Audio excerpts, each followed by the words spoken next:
कल हम लोग अर्धनारीश्वर पाठ को जो पढ़े थे, अर्धनारीश्वर निबंध को कल हम आधा पढ़े थे, लेकिन आज इस निबंध को हम लोग पूरा कंप्लीटली समाप्त करेंगे। मैं तुमको ये बताया था, ये निबंध रामधारी सिंह दिनकर द्वारा लिखा गया था। दिनकर जी को राष्ट्र कवि कहा जाता है और दिनकर जी छायावादोत्तर युग के कवि मतलब आधुनिक काल के कवि है। कल मैं आपको ये बताया था कि अर्धनारीश्वर जो है, दो अर्धनारीश्वर किसका कल्पित रूप है, तो शिव और पार्वती का। किसका? शिव और पार्वती का। और मैंने आपको ये बताया था कि इस निबंध की दिनकर जी ने, मतलब देखोगे लेखक ने इसका कल्पना क्यों किया। अर्धनारीश्वर का कल्पना किया लेखक ने स्त्री और पुरुष के बीच में समानता को दर्शाने के लिए, यानी कि शिव और शक्ति के बीच में समानता को दर्शाने के लिए ही अर्धनारीश्वर की कल्पना किया गया। कल इस निबंध के दरमियान ही मैंने ये पढ़ा था कि आदिमानव समाज में स्त्री और पुरुषों में कोई भेदभाव नहीं था। आदिमानव में स्त्री और पुरुष दोनों समान रूप से शिकार करते थे, समान रूप से बच्चों का पालन करते थे, भोजन संग्रह समान रूप से करते थे। लेकिन नारी की पराधीनता कब से शुरू हुई? नारी की पराधीनता, नारी की गुलामी कब से शुरू हुई? मैंने बताया जब से पुरुष जाति ने कृषि का आविष्कार किया। जब से कृषि का आविष्कार हुआ, कृषि का प्रारंभ हुआ, तो पुरुष बाहर के काम करने लगे और महिलाएं घर का काम करने लगी। तभी से महिलाओं की, नारी की पराधीनता शुरू हो गई। दूसरा, हम आपको कल ये बताए थे कि प्रवृत्ति मार्गी और निवृत्ति मार्गी क्या है।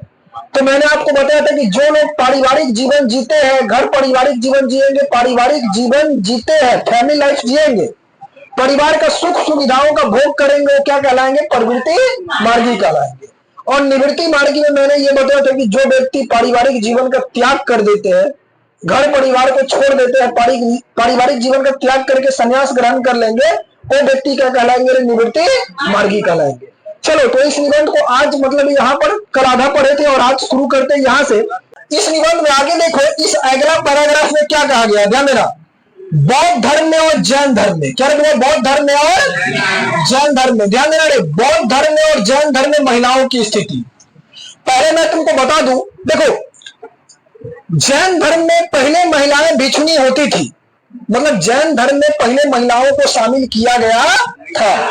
जैन धर्म में पहले महिलाएं भिक्षुणी थी, जैन धर्म में महिला सन्यासी भी पहले थी। लेकिन जैन धर्म बाद में टूट करके कितने भागों में बट गया? दो भागों में, एक श्वेतांबर में और एक दिगंबर में। श्वेतांबर में और दिगंबर में। तुमको हम क्या बताए थे कि जो जैन मुनि श्वेत वस्त्र धारण करता है, उजला वस्त्र धारण करता है, वो क्या कहलाएगा? श्वेतांबर। और जो जैन सन्यासी वस्त्र धारण नहीं करता, जो नग्न रहते हैं, वो क्या कहलाएंगे? दिगंबर कहलाएंगे। तो पहले जैन धर्म में महिलाएं शामिल थी, लेकिन जैन धर्म का जब दिगंबर संप्रदाय बना ना, कौन सा संप्रदाय बना? दिगंबर संप्रदाय। तो जैन साधुओं ने ये कहा कि अब महिलाएं भिक्षुणी नहीं हो सकती है, क्योंकि महिलाएं कैसे नग्न रहेगी? तो अब महिलाएं भिक्षुणी नहीं हो सकती है और महिला जीवन में उसे मोक्ष की प्राप्ति नहीं मिल सकती है। उसको मोक्ष का प्राप्ति तभी मिल सकेगा जब वो किस पुरुष जाति में जन्म लेगा। मोक्ष की प्राप्ति तभी मिलेगी जब वो पुरुष जाति में जन्म लेगा। ये किस धर्म में कहा गया? जैन धर्म में। किस धर्म में कहा गया? अरे जैन धर्म में। तो इतना देखिए, आपके बुक में यही आगे दिया गया है, सुनिएगा मेरी बात को, कि बुद्ध और महावीर ने, सुनो, बुद्ध और महावीर ने कृपा करके नारियों को भी भिक्षुणी होने का अधिकार दिया था, किंतु अधिकार भी, लेकिन यह अधिकार नारी के हाथों में सुरक्षित नहीं रह सका, है ना। जैन के बीच जब दिगंबर संप्रदाय निकला, तब धर्माचार्य नारियों की भिक्षुणी होने से घबरा उठे। लेकिन जैन धर्म में जब दिगंबर संप्रदाय बना ना, तो लोग डर गए कि नारी अब कैसे भिक्षुणी होगी, कैसे नग्न रहेगी, घबरा उठे। और धर्म पुस्तकों में उन्होंने एक नया नियम बना दिया कि नारियों को भिक्षुणी होना बेकार है। जैन मुनि ने बाद में क्या कहा कि नारियों को भिक्षुणी होना बेकार है। नारियों को भिक्षुणी होना बेकार है मतलब क्या? व्यर्थ है। क्या हुआ? व्यर्थ है, बेकार है, क्योंकि मोक्ष नारी जीवन में नहीं मिल सकता। क्यों? क्योंकि मोक्ष नारी जीवन में नहीं मिल सकता है। नारियां घर में ही रहे, दान पुण्य करे और उस दिन की प्रतीक्षा करे जब वो पुरुष जाति में जन्म लेगी, तभी उसे मोक्ष की प्राप्ति मिलेगी। ये किस धर्म में कहा गया? जैन धर्म में। अगर मैं तुमसे पूछूंगा ये किस धर्म में कहा गया रे? जैन धर्म में कहा गया। देखो, जब वो पुरुष में जन्मेगी, संन्यास तभी ले सकेंगी और तभी उन्हें मुक्ति मिलेगी। ये किस धर्म में कहा गया था? जैन धर्म में। अब आप देखिए बौद्ध धर्म में क्या कहा गया महिला के बारे में। तुमको पता है बौद्ध धर्म में पहले महिलाओं को शामिल नहीं किया गया था। कोई भी महिलाएं बौद्ध धर्म में भिक्षुणी नहीं थी, कोई भी महिलाएं बौद्ध धर्म में भिक्षुणी नहीं थी, क्योंकि गौतम बुद्ध बौद्ध संघ में महिलाओं को शामिल करने नहीं किए थे। गौतम बुद्ध बौद्ध संघ में महिलाओं को शामिल नहीं किए थे, लेकिन गौतम बुद्ध का जो प्रिय शिष्य था जिसका नाम था आनंद, क्या नाम था रे? आनंद। तो आनंद के कहने से, ध्यान देना, बुद्ध ने, गौतम बुद्ध आनंद के कहने से अपने संघ में महिलाओं को शामिल किए। ये पूछा जाता है कि गौतम बुद्ध आनंद को कहने से अपने संघ में महिलाओं को शामिल किए, लेकिन गौतम बुद्ध ने आनंद से यह कहा कि जो बौद्ध धर्म 5000 वर्ष चलने वाला था, जो बौद्ध धर्म 5000 वर्ष चलने वाला था, वह 500 वर्ष भी नहीं चल पाएगा। वो बौद्ध धर्म क्या होगा? 500 वर्ष में नहीं चल पाएगा। क्यों? क्योंकि मैंने इसमें अब महिलाओं को शामिल होने का अधिकार दे दिया है, महिलाओं को भिक्षुणी होने का अधिकार दे दिया है। तो ये सवाल आपके एग्जाम में 3-4 बार पूछा गया है।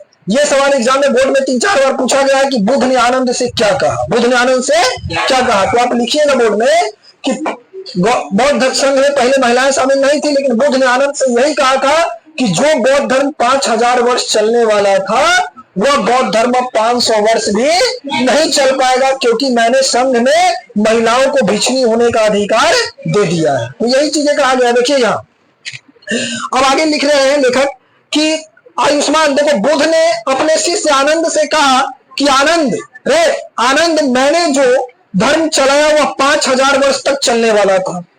कि आनंद, मैंने जो धर्म चलाया वह कितने हजार वर्ष तक चलने वाला था? 5000 वर्ष तक चलने वाला था, किंतु अब वह केवल 500 वर्ष चलेगा। किंतु अब वह कितने वर्ष तक चलेगा? 500 वर्ष तक। क्यों? क्योंकि मैंने नारियों को भिक्षुणी होने का अधिकार दे दिया है। देखो, दिनकर जी इस निबंध में क्या बोलते हैं कि जो धर्म साधक और महात्मा थे वो नारियों से भय खाते थे, मतलब नारी से डरते थे। कौन? जो साधु सन्यासी थे, महात्मा थे, उनको नारियों से डर लगता था। विचित्र बात है कि इनमें से कई महात्माओं ने तो ब्याह किया और बाद में नारी की निंदा की। बहुत सारे साधु सन्यासी शुरू में विवाह किए और बाद में महिलाओं का क्या किया? आलोचना किया, निंदा किया। कबीर साहब का एक दोहा मिलता है कि नारी तो हमहू करी तब न किया विचार। कबीर बोलते हैं कि नारी तो हमहू किया, मतलब विवाह तो मैं भी किया, लेकिन उस समय विचार नहीं किया। अब तब जानी तब परिहरी नारी महाविकार। और बाद में पता चला कि नारी से बढ़कर विकार, नारी से बढ़कर कोई दुख है ही नहीं। ये कौन बोलते हैं? कबीर बोलते हैं। नारियों की अवहेलना हमारे काल तक भी पहुंची, नारियों की अवहेलना हमारे काल तक भी पहुंची। देखो, लेखक यहाँ पर एक विद्वान की चर्चा करते हैं, जिस विद्वान का नाम है बर्नार्ड शॉ। क्या नाम है? Bernard Shaw. बर्नार्ड शॉ ने, देखो मेरी बात को ध्यान देना, सुनो, पूरी चीज क्लास में याद हो जाएगी, गारंटी लेता हूं। देखो, बर्नार्ड शॉ ने नर को क्या माना? अहेल। नर को क्या माना रे? अहेल। और नारी को क्या माना? अहेरी। क्या माना? नारी को अहेरी। तुमको पता अहेर का मतलब क्या होता है? शिकारी। अहेर का मतलब शिकारी, अहेर का मतलब शिकारी, और अहेरिन का मतलब शिकारी, शिकारी। तो बर्नार्ड शॉ ने नर को क्या माना? अहेर माना। बर्नार्ड शॉ ने नर को क्या माना? अहेर। और नारी को क्या माना? अहेरी। और कहा कि अहेर को हमेशा अहेरिन से बच के चलना चाहिए। तो इस चीज में ध्यान देना, क्योंकि अहेर को हमेशा अहेरिन से बच के चलना चाहिए। पता नहीं है अहेरिन अहेर को कब फंसा लेगा, इसका कोई ठिकाना नहीं है। ये किसने कहा? बर्नार्ड शॉ ने कहा। बिल्कुल सही है, महिला से लड़की सबसे बच के ही रहना चाहिए। ये तो बर्नार्ड शॉ ने नर को अहेर माना और नारी को अहेरिन माना, ठीक ना? अरे यार, नारी के सामने तो भगवान सभी, अपना इंद्र भगवान का जब ये प्रतिज्ञा टूट गया तो तुम लोग क्या हो? बर्नार्ड शॉ ने नारी को अहेरिन माना और नर को अहेर माना, और नर को क्या माना? अहेर। और ये कहा कि अहेर को अहेरिन के पास से बच के चलना चाहिए, अहेर को अहेरिन के पास से बच के चलना चाहिए। बहुत नीचे के स्तर पर कुछ ऐसी ही प्रतिक्रिया उन कवियों के भी है जो नारी को नागिन या जादूगरनी समझते हैं। रे, बहुत सारे लेखक हैं जो कहते हैं कि नारी तो नागिन है, नारी तो जादूगरनी है, फंसा लेती है, जादूगरनी है। रे सुनो, समझते हैं, लेकिन ये सब झूठी है। पुरुष इसीलिए करता है क्योंकि पुरुष नारी से डरता है। असल में विकार, दिनकर जी सही बात बोले कि असल में विकार नर में भी है, मतलब कमी नर में भी है और विकार नारी में भी है। कमी किसमें है? नारी में भी है। तथा नाग और जादूगर के गुण दिनकर जी बोलते हैं कि नाग और जादूगर के गुण नारी में कम और पुरुष में अधिक है। नाग और जादूगर के गुण क्या है? नारी में कम और पुरुष में अधिक है। और आखेट तो मुख्यतः पुरुष का स्वभाव है, शिकार कौन करता है? पुरुष करता है। तो आखेट मुख्यतः किसका स्वभाव है? पुरुष का। अब देखिए अगला पैराग्राफ में दिनकर जी क्या बोलते हैं। दिनकर जी इसमें चर्चा करते हैं रविन्द्रनाथ टैगोर का। किसका? रविन्द्रनाथ टैगोर का। दिनकर जी चर्चा करते हैं प्रेमचंद का। किसका चर्चा करते हैं? और दिनकर जी चर्चा करते हैं जयशंकर प्रसाद का। किसका? जयशंकर प्रसाद का। दिनकर जी इसमें 3 विद्वानों की चर्चा करते हैं। दिनकर जी इस निबंध में कितने विद्वानों की चर्चा करते हैं? 3 विद्वानों का, एक रविन्द्रनाथ टैगोर का, एक प्रेमचंद का और एक जयशंकर प्रसाद का। और बोलते हैं तीनों विद्वान को महिला के बारे में इसका थिंकिंग अच्छा नहीं था। मतलब तीनों का स्त्री के बारे में विचार अच्छा क्या था? नहीं था। दिनकर जी बोलते हैं न प्रेमचंद का स्त्री के बारे में विचार अच्छा था, न रविन्द्रनाथ टैगोर का स्त्री के बारे में विचार अच्छा था, और न ही जयशंकर प्रसाद का। देखो प्रेमचंद ने क्या कहा, पूछा जाता है अरे प्रेमचंद ने स्त्री के बारे में क्या कहा, तुमको पता है? प्रेमचंद ने स्त्री के बारे में कहा था कि जब पुरुष स्त्री का गुण ले लेता है तो देवता हो जाता है। प्रेमचंद ने कहा था कि जब पुरुष स्त्री का गुण ले लेगा तो क्या हो जाएगा? देवता हो जाएगा। लेकिन जब स्त्री पुरुष का गुण ले लेगी, नारी पुरुष का गुण ले लेगी तो राक्षसी हो जाती है। क्या हो जाती है? राक्षसी। तो बताओ क्या प्रेमचंद का महिला के बारे में थिंकिंग अच्छा था? बिल्कुल अच्छा नहीं था। तो प्रेमचंद यही बोले थे कि जब पुरुष स्त्री का गुण ले लेगा तो वह देवता हो जाता है। नहीं, पुरुष जब स्त्री का गुण ले लेता है देवता, लेकिन स्त्री जब पुरुष का गुण ले लेगी तो क्या हो जाएगी? राक्षसी हो जाएगी। किसने कहा? प्रेमचंद ने कहा। प्रेमचंद पर से आगे देखिए, यह है रविन्द्रनाथ टैगोर। रविन्द्रनाथ टैगोर ने स्त्री के बारे में क्या कहा था जानते हो? रविन्द्रनाथ टैगोर बोले थे कि स्त्री शिक्षा दीक्षा लेकर के, कार्य शक्ति लेकर के, कर्म बल लेकर के क्या करेगी? पढ़ लिख करके स्त्री क्या करेगी? काम करके स्त्री क्या करेगी? स्त्री का काम है कि सज के सवर के, यानी कि श्रृंगार सज्जा करके पुरुषों को रिझाना। रिझाना मतलब खुश करना। रिझाना मतलब खुश करना। ये कौन बोले थे? रविन्द्रनाथ टैगोर ने। तो क्या टैगोर का भी विचार स्त्री के बारे में अच्छा था? अरे टैगोर का विचार स्त्री के बारे में था? अच्छा नहीं था। रविन्द्रनाथ टैगोर ने कहा था कि स्त्री जो है, स्त्री का काम होता है सज्जा श्रृंगार करके, सज के सवर के क्या करना? पुरुषों को रिझाना। पढ़ लिख करके, कर्म बल लेकर वो क्या करेगी? देखो आगे है जयशंकर प्रसाद। प्रसाद ने, अरे जयशंकर प्रसाद एक किताब लिखे कामायनी, और कामायनी में एक पात्र है ईरा। कौन है? ईरा। ईरा नारी पात्र है। ईरा क्या है?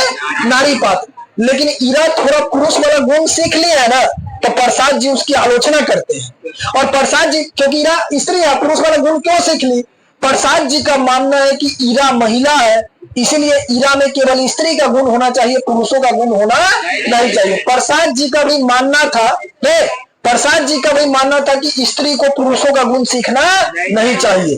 तो क्या तीनों विचारक के बारे में आपको समझ में आ गया? क्या तीनों विचारक का स्त्री के बारे में अच्छा विचार था? नहीं था। क्या बताओ, सारा चीज क्लास में याद हो रही है कि नहीं हो रही है? ध्यान दो। तो यही चीज है कि रविन्द्रनाथ प्रेमचंद ने कहा कि पुरुष जब नारी के गुण ले लेता है तो वह देवता बन जाता है, किंतु नारी जब नर के गुण सीख लेती है तो वह क्या हो जाती है? राक्षसी हो जाती है। प्रेमचंद ने। इस प्रकार प्रसाद जी भी ईरा के विषय में कहते हैं कि जब ईरा वह नारी है जो पुरुषों के गुण को सीख ली है, और प्रसाद जी नारी को पुरुषों के क्षेत्र से अलग रखना चाहते हैं, प्रसाद जी कहते हैं कि वो क्या करेगी। और रविन्द्रनाथ टैगोर क्या लिखते हैं नारी के बारे में? कि नारी की सार्थकता उसकी भंगिमा में। नारी का सार्थकता तब है जो पुरुषों को रिझा ले, पुरुषों को खुश कर दे, आकर्षक बने, पृथ्वी की शोभा बढ़ाएगी। कौन? महिला। प्रेम की प्रतिमा है।